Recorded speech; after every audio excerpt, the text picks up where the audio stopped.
welcome back to the SDR Hire podcast. I'm your host, Stefan, and if you're new to this channel, this is a place where you can learn from top producing salespeople what it's like working in tech sales. How do you break in? What do companies look for? How to get promoted and how to succeed in tech sales.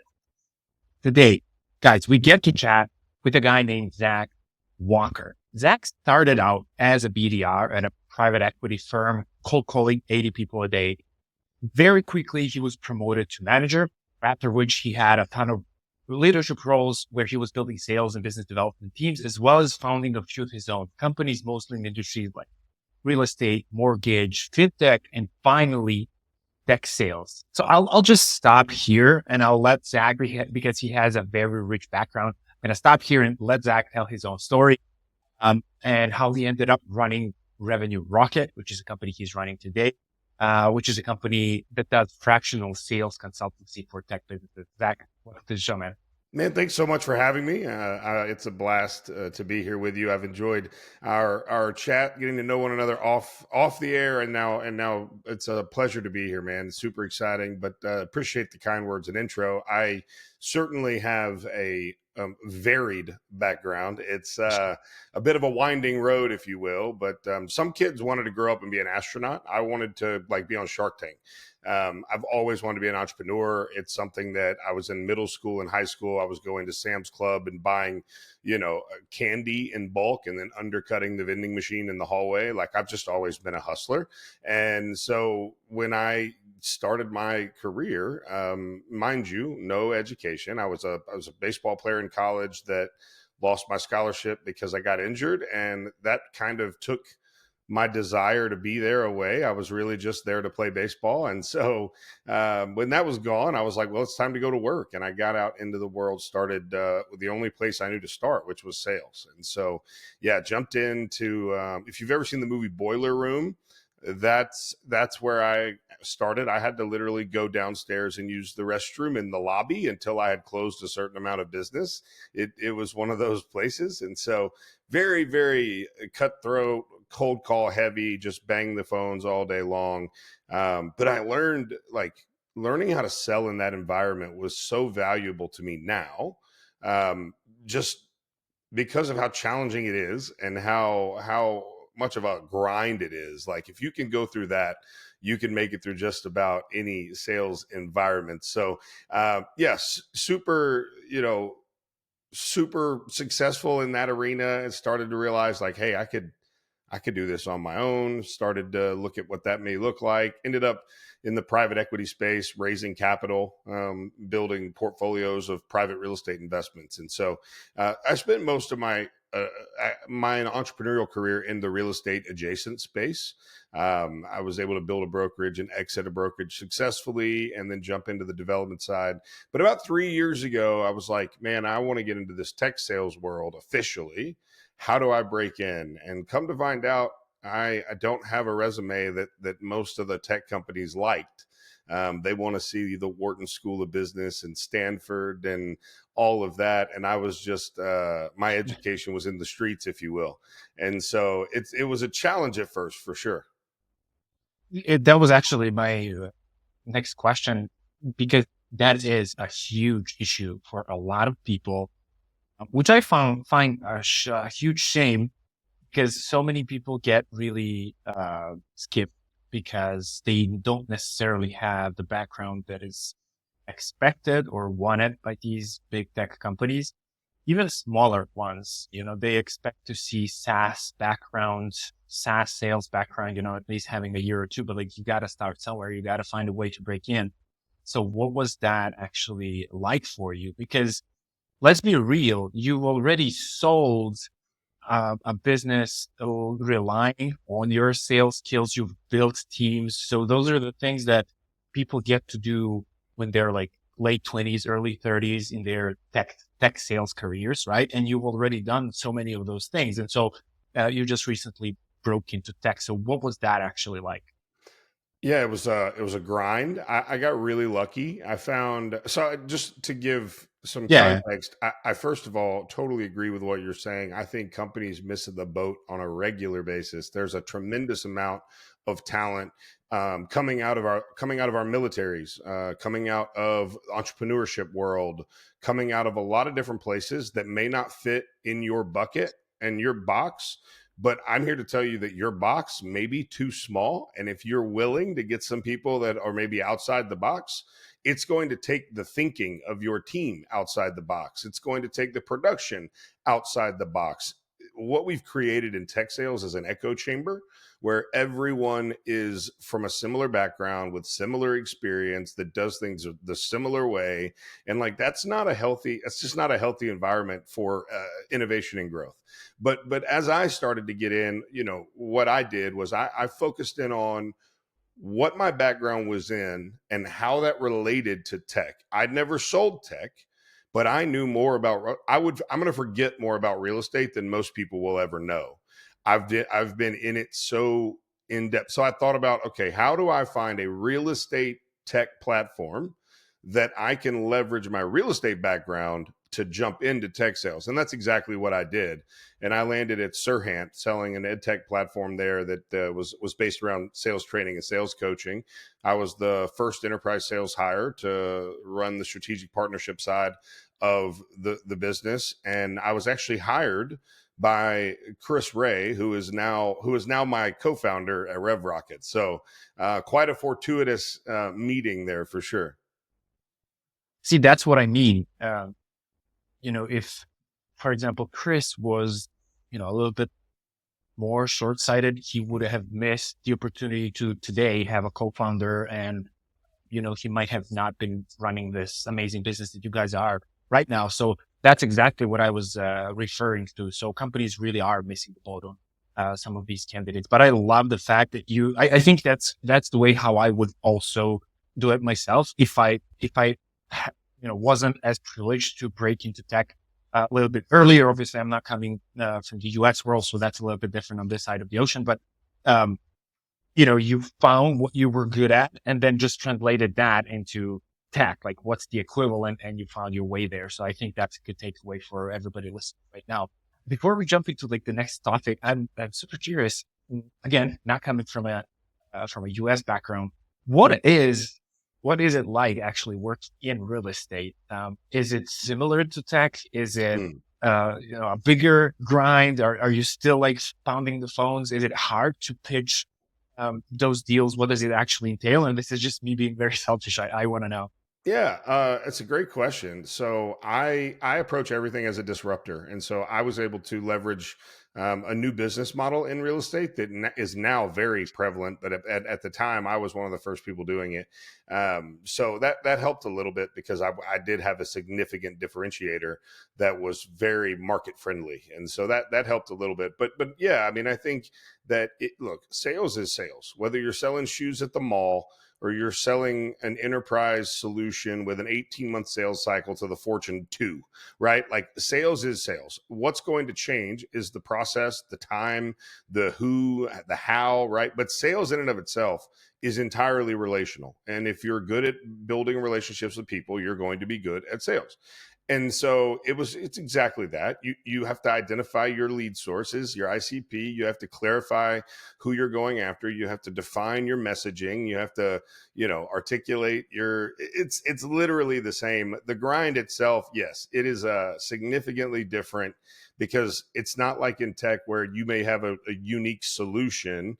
There's 1,000 real estate agents that everybody knows, like Uncle Jenny's cousins, aunt's uncle Bob is a real estate agent. Like, we should use him, right? And so the sheer volume of competitors makes it incredibly challenging. But again, it's just relationship business, negotiating the deals and handling all that stuff. That's pretty straightforward. But yeah, the generation of a pipeline, it took me 6 months to get my first deal, and then in month 7 I closed 12.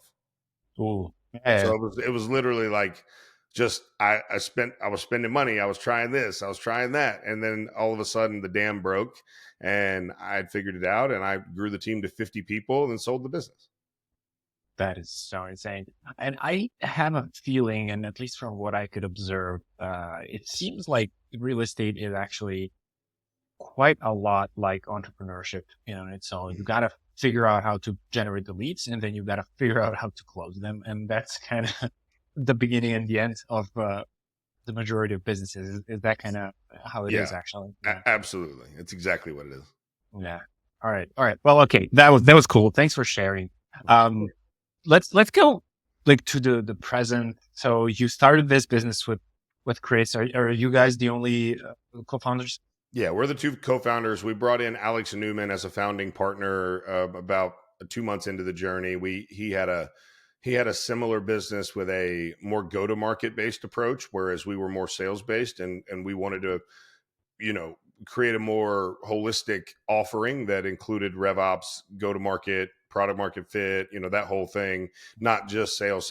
And so we I guess had a merger with him and brought him in. But yeah, it was Chris and I in the beginning, and really, we were both laid off, and it was like, I'm tired of other people being able to dictate when I get laid off. When I some investor in some whatever boardroom says we need to cut our headcount, and so it's like, yeah, I think there's an opportunity here, and what we saw was the startup sales process is hard. The first sales hire for a venture backed startup is the most important and potentially most expensive and potentially biggest mistake that you're going to make in your first year and a half, 2 years of business. And so how can we create a solution that solves for that challenge, that allows founders to build a great scalable revenue engine without having to go out and play the dating carousel and hire and fire 3 different times before they get to the right guy. Which leads me to my next question. And then before I jump into that, mm, the fact that you just started with the problem first it just uh, is a testimonial to the experience that you guys have had previously, because a lot of people fall into the trap, myself included, of starting things with the idea of, oh, I think this is going to work, versus, oh, I see a problem, let me fix it. Yeah. I agree with you 100%. I've been working with early stage businesses for the past X years. I think 5 already, and they all have a very broken. Well, not broken, but they don't know what they're Yeah. doing. And I don't say this in a condescending way. On the contrary, it's just simply some people are, experts in building products. Others are in sales and revenue, etc. And so you guys are filling that need. And so that's amazing. Can you give me an explanation in your words? What is, fractional sales leadership, or however or maybe revenue leadership? How do you Yeah. define Revenue Rocket today? Yeah, so Revenue Rocket sits at the intersection of strategic sales leadership and roll up the sleeves execution, right? And so traditional fractional leadership that exists is a unique thing, right? That many founders have had great experiences with, but I've also ran into quite a few that have not had such a great experience, because Mhm. typically your fractional leadership component is literally just the leadership or the strategy. Well, the truth is, founders have so much advisory people around them. They have all the strategy in the world. What they need is people that can execute. And so a traditional like fractional leadership role would be someone with a tremendous amount of experience that can roll in and help you, plan and make decisions and create strategy, and then that's it. Well, what did that accomplish? What we do and where we differentiate is we have that piece. Certainly, we have the most incredible roster of talent that I've seen in any company I've ever been a part of. And so we certainly bring the strategic piece to the puzzle, but then we take our revenue pod solution, we attach it to that, and now all of a sudden we've got a scalable BDR team, we've got full cycle AEs, we've got marketing support, we've got demand generation support, we've got RevOps support, all in a pod led by your fractional sales leader, who are working on your behalf, not just on strategy, but are actually building sales motions, delivering, whether you need just meetings set or you want us to take a product full cycle and close it and just bring you the deals, right? Like, we can do either of those or any of those really. And it's a bespoke solution. So it's totally customizable to like whatever they need at the time. I mean, the truth is, statistically, Deloitte said that this just came out in 2025. 58% of tech startups are going to be leveraging a solution like ours, fractional sales support, fractional sales services, right? And as a strategy, it just makes so much more sense because if that first sales hire for you as a founder, 2 million, 2.5 million, you're trying to get to that 10 million mark, you're trying to get your first 10 customers, you're trying to complete a series A or a seed round. You can't be venture dependent anymore. They're not just giving money to everybody. You got to show real revenue. So the key to the raise is oftentimes the revenue component. And you as a founder are just a founder, and maybe you're not a sales oriented founder. Well, that's where we step in, right? And so we come in, we build it, and if we build it, they will come, right? And we start selling on their behalf. And it's from a cost perspective, Mhm. is it more or less? That's, oh, how much does it cost? But look, it may be as much as that original sales leader you're looking at, but it's certainly you're getting more people. We got 21 on our team right now. So would you rather have a team of killers or a single person who's trying to do that entire role? Because as a founding sales role, like, you've got to be strategic, you've got to be able to build playbooks, you've got to be able to write messaging, you've got to be able to do outbound, you've got to be able to put decks together, you've got to be able to cure cancer, you've got to be able to, like, it just, the list is insane. Like, unicorns don't exist. Like, I hate to say it, they don't. And so it's a risk mitigation strategy because we're going to put some KPIs on even what we're doing. And so it's like, it's not like we're just going to sit back and take your big retainer payment and thank you for that and give you some strategy. We're going to give you tangible, deliverable results that Yeah, you can take literally to the bank. I love that. And by the way, you just reminded me of one thing that I often try to use in sales calls when a prospect asks me, okay, so, how much is that? I don't know, in comparison to whatever. I'm just like, okay, so what are we actually comparing here? What is it that you're comparing what I'm doing with? And so they would then tell me, and then I could say, well, okay, however, there is, and then all the things that you kind of mentioned here. I love the fact that that's what I was talking about earlier. You guys recognize this need. There are so many advisors out there. Nothing against them. No. There is room and place for advising, but also executing on those things is super, super hard. And I've done some of those consulting projects myself. I've rolled up the sleeves myself, and let me tell you, it's not really that easy. And you got to really sweat it out. You got to do it actually. And so what you guys are doing is really amazing. So tell me a little bit more about the team. You said you have a very, very strong team. Like, how did you amass such a good, talented team of, sales executors? Yeah, that's the $1 million question that we Yeah, ask ourselves exactly. on a daily basis, right? It's like, how did we get so lucky? Because I mean, we started and scaled to 1 million in ARR in 4 months. And so the business has exploded. Obviously, we hit the need correctly. We found the product market fit that's absolutely there. But as far as the team goes, I don't know, man. I would like to think that it's in part our leadership and like the way we're building this and the culture we're generating and the way we go about this. I give everyone an opportunity to become a partner. And so like we run it like a law firm. So you can have equity in our profit share as soon as you earn that. And so I want everyone to feel, look, here's the truth about equity, right? You can get some equity for XYZ company, but until there's an exit or some kind of triggering event, your equity is not worth anything. The odds of that triggering event happening are super low if you look at the statistics. So I asked the people, what do you want? Do you want equity or do you want profit share? And everybody wanted profit share. And so we give them that opportunity. We've already named one partner already. And so I think it's that, but it's also a lot of fun, man. It's a lot of fun. And we get to work with some of the best startups in the world. We're currently working with a founder who's done 3 IPOs, right? And raised almost $30 million pre-revenue. that's astounding in today's in today's climate. And market. so it's exciting, it's fun.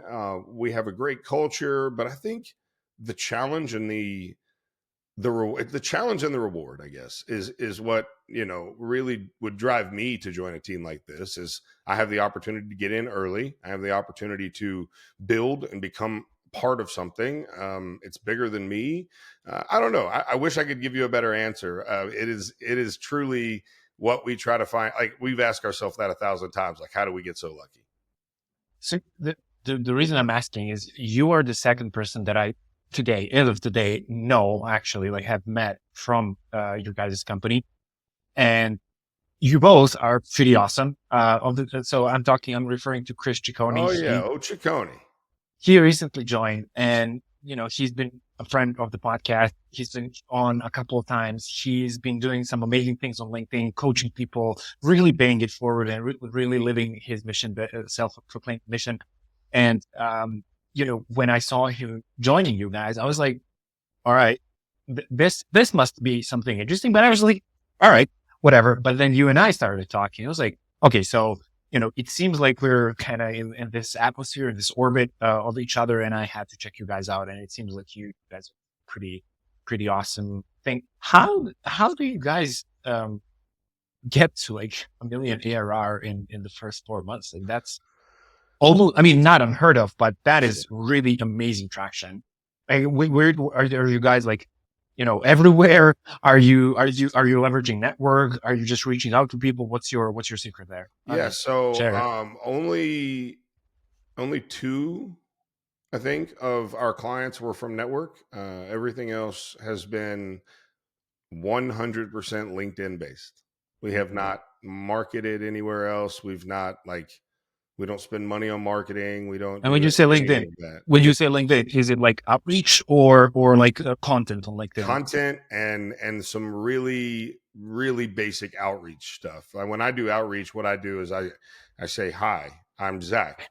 I'm expanding my network and I'd like to, work with like-minded people. For the record, we do fractional sales leadership, sales as a service, RevOps as a service. If that's of any interest at any point in time, I would love to have a conversation. But if not, no problem. Like, there's no ask. There's no, like, I'm just letting you know, hey, here's who I am. Here's what I do. If there's anything I can do or anyone in my network that you need connecting to, like, I'm happy to do that. And if you'd like to chat about what I'm doing, then we'll chat. And typically there's a chat, and typically there's questions. And again, we just got really lucky with the timing and the product and the need in the marketplace. I mean, we could have never guessed that. But it's also created some challenges, right? And so, one of the things that I'll announce it here for the very first time ever. No, it's not public knowledge. We're rebranding. There's a big announcement coming, and so everybody stay tuned. Monday will be the big day. So there's some hints that are going out. So just pay attention. Well, I guess this probably will be released later than that, but there's a big thing coming. So stay tuned because the name may not be the same as it is right now. All right. All right. We'll stay tuned. So, all right. So what are the pieces of the business that you're doing? So you were mentioning different acronyms, just like everybody else in Mm. tech sales. So let's kind of break it down a little bit. I'm curious. So you said sales, you said GTM, you said RevOps, you mentioned revenue. How do you look at all of those? Is there, any overlap? And like, what is the structure of the service? Yeah, I think that the reason we use a lot of those acronyms and words is because other people look tech has a problem. They take themselves too seriously sometimes, and they try to use these big smart words. And don't get me wrong, they're incredibly smart people, but like, the product and what you're doing typically speaks for itself. You don't have to we don't have to inflate things. And so what we are trying to do is we're trying to speak the same language, right? Like, if they speak that language, we want to speak that language. But the way we look at it is, your revenue engine is your sales, right? The sales drives the revenue, But you can't have a great sales motion without a revenue operation team, without a go-to-market team, have a great go-to-market plan. You can't, if you don't have product market fit, PMF, right? And so you got to have all of these things holistically. And where I think a lot of the alternative services that are out there, like they look at things from these siloed deals. I've got a fractional sales leader in a silo, and then we need a RevOps support. Well, that's typically another consultant you've got to bring in, or another fractional role you've got to bring in. And then I need, oh man, our go-to-market strategy is not very good. Oh, what about HubSpot? Oh, what about our CR? Like, there's so many different pieces. So yes, we could classify them. For instance, a revenue operations, if you just needed simply RevOps, you didn't need sales, you didn't need anything else. That looks like making sure that we've built out the sales motion and the process really well, and that the CRM is built in a way that is efficient and fluent through that process. But we would say they don't really stand on an island at any point. You kind of have to have them all, which is where our turnkey solution is a real difference as opposed to some of the other stuff that's out there. Understood. All right. That makes a lot of sense. I've seen, so for example, I'm not a revenue operations person. And so it often happens that, those things kind of fall through the cracks, at least when I used to do those, let's say, consulting deals. And so that is an issue for a company trying to scale, because that's basically the infrastructure on which you need to kind of build out everything else. On the other hand, right, some things would work really well, and so, et cetera, right? And I think you guys really provide that holistic, at least from what you're saying. I don't know. I haven't heard it firsthand from somebody in the market. But anyway, what role do BDRs and SDRs, whatever you call them, play in your world, since this is an SDR focused podcast? So yes, how are you guys even looking at SDRs? Because there is quite a lot of fear in the market right now, even though maybe people are, trying to, look at on the other side. But, are SDRs even going to be around for the foreseeable future? What's going on there? What is your opinion on SDRs right now? The single most important piece of the sales process. That's Thank what you. the SDR is. If I could only choose one role, if you said you're only going to have exceptional people in one of your roles, that's the one I would need them in, right?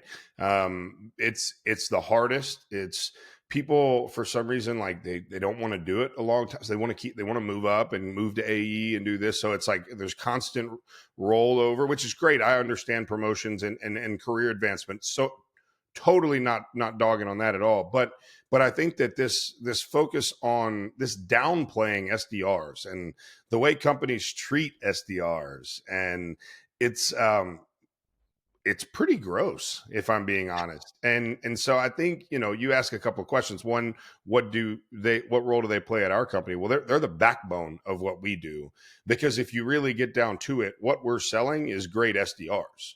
Like that's the product people want. They want the meetings. They want booked meetings. They want closed deals. They want whatever. And so that's why companies like yours and what you're doing at SDR Hire are going to be pivotal. Look, SDRs aren't going anywhere. I don't care what any smart guy says. I don't care what AI can do. I don't care about any of that. As long as people are still buying, people will have to be selling. Machines cannot sell to people. They can make it. Now, big important fact here. AI can make you a better SDR. AI can make you a more efficient SDR. AI might be the tool that keeps you in the SDR field as a standout performer when everyone else is being laid off or moved, or everybody's talking about what kind of career pivot can we make. Don't get really good at what you're doing.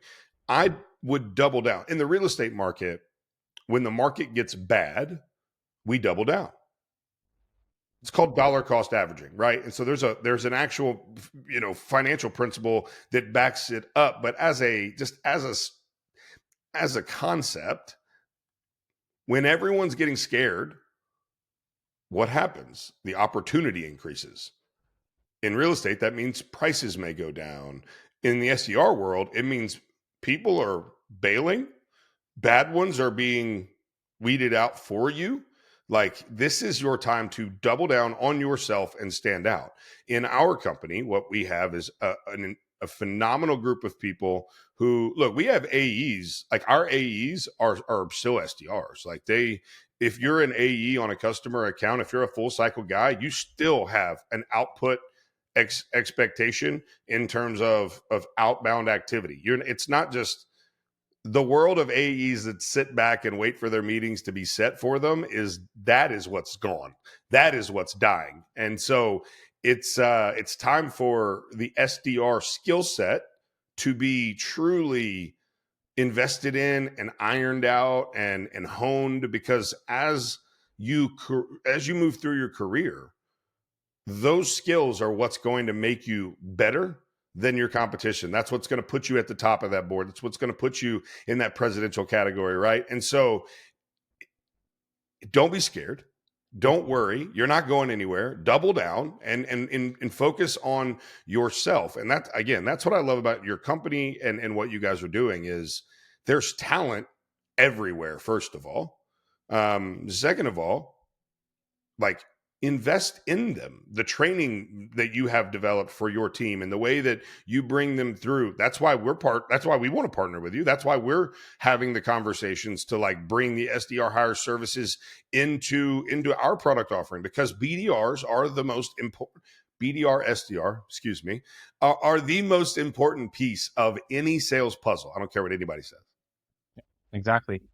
There's an additional piece to why I love SDRs that are not necessarily located in the US, for example, or let's say North America in general. Here, for example, Serbia, the Balkans, this region, this like Southeastern European region.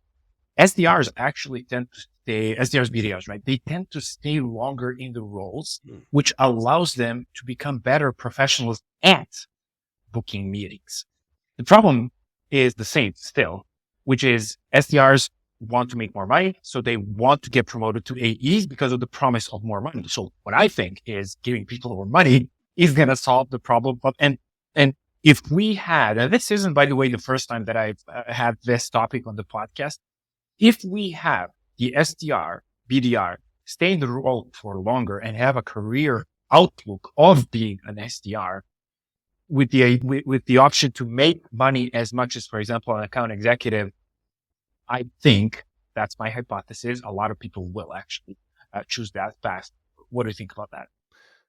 I think that that's, if I'm being honest, it's a bit idealistic from a business model perspective, because it makes the financial flow a little bit more challenging, right? Because as you go down funnel, your money is allotted through your funnel as a business in a certain type of way, and the ones who are closing the business will always likely make more than those who are generating the business. But that being said, I do think that you're right. Like, what SDRs are making is crazy.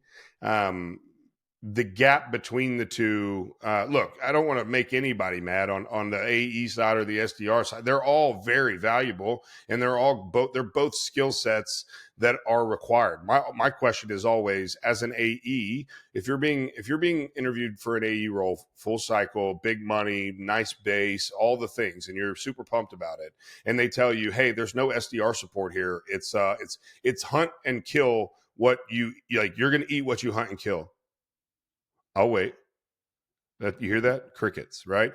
And so the AEs need to understand the value that comes to them from the SDR, right? And so I think that great companies are finding ways to compensate SDRs in an exceptional manner. It may not mean that they're making as much as and that's okay. There's always going to be a gap, right? Because I'm not going to say personally think SDR is harder, but that's just me.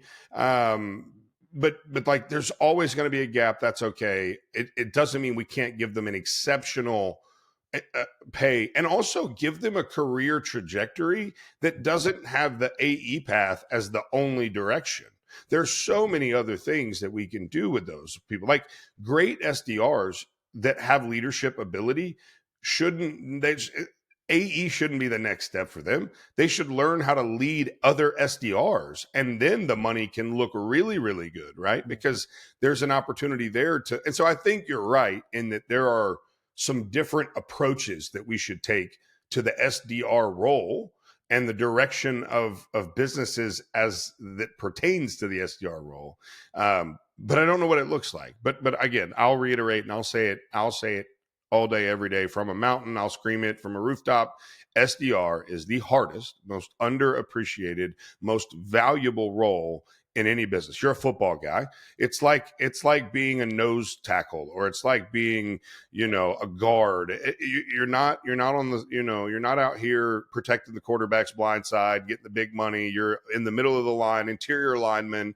But if you fail, everything breaks down. Exactly. And so if you can't live without them, we should compensate them as if we can't live without them.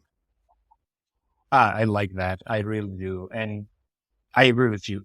It doesn't necessarily have to mean that SDRs and AE sellers have to exactly be the same, but just to compensate for that underappreciation that the role is currently feeling, how did that actually happen? Because tech is very different. For example, if we take a look at, I don't know, older industries, more traditional ones, I don't know, let's say banking, let's say mortgage, let's say, right? Sales guys who were generating new business were never these 20-something-year-olds, cold calling folks, at least from what I could understand. It was usually like these older sellers, more experienced, that have relationships and networks and could call up a few companies and land a client. And bringing in a new client was, opening the doors was just like this huge prestige. How did we go from prestigious role to, being underpaid usually, unfortunately, and being underappreciated? Ooh, you're putting me in a spot here, bud. It's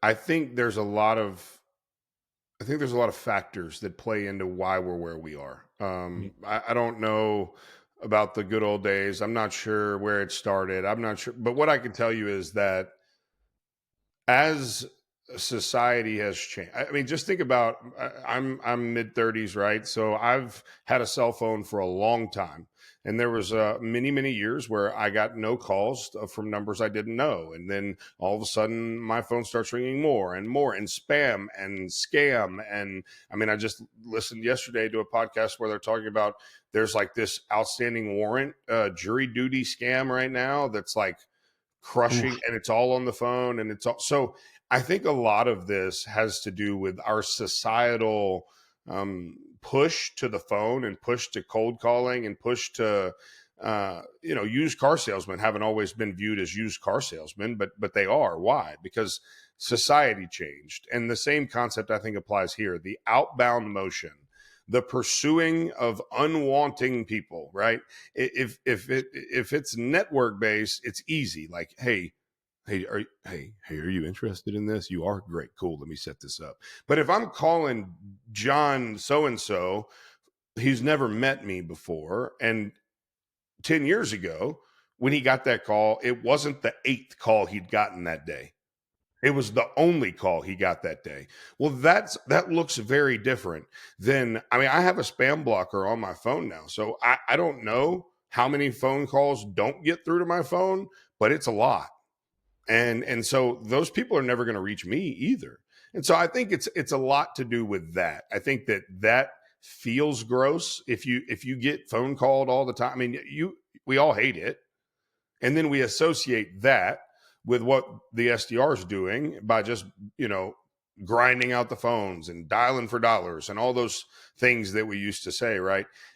I think that the real difference and where the SDR is winning right now, the good ones anyways, are using companies like Upsell, where it's a very hyper focused mobile focused information tool where you can go in and you can, I call it bottom up selling from the bottom of the funnel instead of the top. Don't do this mass spray and pray approach. Like, do really great research. And I would rather have 10 prospects that are like phenomenally fit, like they fit right through every piece of my ICP. They fit all the persona details, and I've got their mobile, I've got their email, and I can use Sendoso, and I can put a personalized gift in front of them, and I can use upsell to send them or call them and leave them a thoughtful voicemail because they're not going to answer, and be really intentional in my outreach. And I think that can be felt, right? That can be felt by prospects. Where I think SDRs have gone south is like the bad ones and the bad companies that have just like made people. We got an email. Chris got an email the other day from an SDR, from a prospector that was dated 2022. The dude hadn't updated his email scripts, his sequences in 2 years. Right. So I think long way around the answer here, but I think all of that really contributes to the way the world views SDR. And it's not just SDR, by the way. It's anybody who's doing cold outreach in any business, in anything. Whether you're a furniture, company doing cold outreach to try to sell your wares, or an SDR trying to sell into the Fortune 100, whatever, it doesn't really matter. Anyone who's doing this cold outreach is looked at a certain type of way simply because the state of where society is. And I did not want to put you on the spot, but this was as good of an answer as I could have gotten. So thank you. I agree with you. I think just when you turn on scale, so many things just go down quality. And that's actually what happened, because you started finding less and less experienced people, teaching them more and more scripts, which makes things more automated, which makes things sound more automated, which makes people less open to having conversations, etc. That happened with calls, with emails, with LinkedIn, etc. So I 100% I agree with you. Okay, so we're kind of getting near the end of the episode, but I have a gazillion more questions, so I got to prioritize here. Regarding growth of your company right now. So it was a little bit of content on LinkedIn, right? It was a little bit of network, outbound. What is it's counterintuitive. You guys are selling sales. You guys are selling the craft of sales through cold outreach. And yet channels that you are seeing the most fruits from are not necessarily cold calls, cold emails, etc. Right? So how does that make you feel? I mean, do people doubt your expertise if, you're not necessarily using cold outreach? Because I've seen people being called out, especially influencers. How do influencers get sales coaching? How do they get clients? Well, through content, and then they get called out. Well, when was the last time you did a cold call, and stuff like that? So do people actually question your expertise, or, how do you guys look at that? Yeah, no, they don't. And I'll tell you why. It's a great question. And I think it's a good question to ask the influencers. And I hate guru culture. I can't stand it. So these people that are trying to sell you their sales coaching, they're just great marketers, which is awesome, but they should be selling you marketing coaching, not sales coaching, because they're not selling their marketing. So the concept is the same in that, well, how we're getting our business is not, but that's okay, because what we sell is a service that is based in people, and the channels you use for that are always going to be different. I think the real question here is people that think that way probably need us more than ever because they don't understand sales. The truth is, every single product, every single vertical, every single industry, every single fill in the blank, different sales cycle, different ICP, different persona, different outreach. Size of deal matters, size of contract value, like all of that matters. And that's why no one really bothers with us. One, we have plenty of of evidence and proof that we can put in front of you of what we've done for our clients. And so it's not really a doubt there, but also from just a process perspective, if you don't understand that every single product and company should have a slightly different process based on what they're doing, and also if they're not iterating and trying to to utilize the Sendosos of the world, to utilize like finding new channels and new ways to go about things, then they're probably getting left behind anyways. But for us, I mean, we're selling to founders, right? And Yeah, so founders are all very active in the LinkedIn space and in the in the accelerator space and in these different. So why would we go anywhere but exactly where they are, right? And I think that's the goal is what we help our clients figure out is where are your people? Where will we find your ICP? And then when we find them, we will create a unique outreach platform program, strategy to accomplish the sales goals that you need for your business. I love that. That's how I think about selling software versus selling service, Hmm. or rather generating demand for both. Software is, I think, a lot easier to sell via cold outreach than services are. And I think just from a perspective of resource allocation, services are probably more, let's say, easier to promote through marketing channels than they are through sales cold outreach channels. But your answer was just spot on. I really love that. And with that, I'm going to head into the rapid fire questions. There's just a few of them, and it's super simple, but I'm super curious to get your answers. So who would you say is the best SDR or tech sales creator to follow? Darren McKee. All right. What is your favorite outbound channel? So like cold, email, LinkedIn, reach, None of etc. the above. I hate outbound. LinkedIn LinkedIn. All right. When you say LinkedIn, are we talking about messages? content. Content. All right. So what is your favorite type of content that you like, that you kind of default to? That's like your just, on top of your head. Personal. In what sense?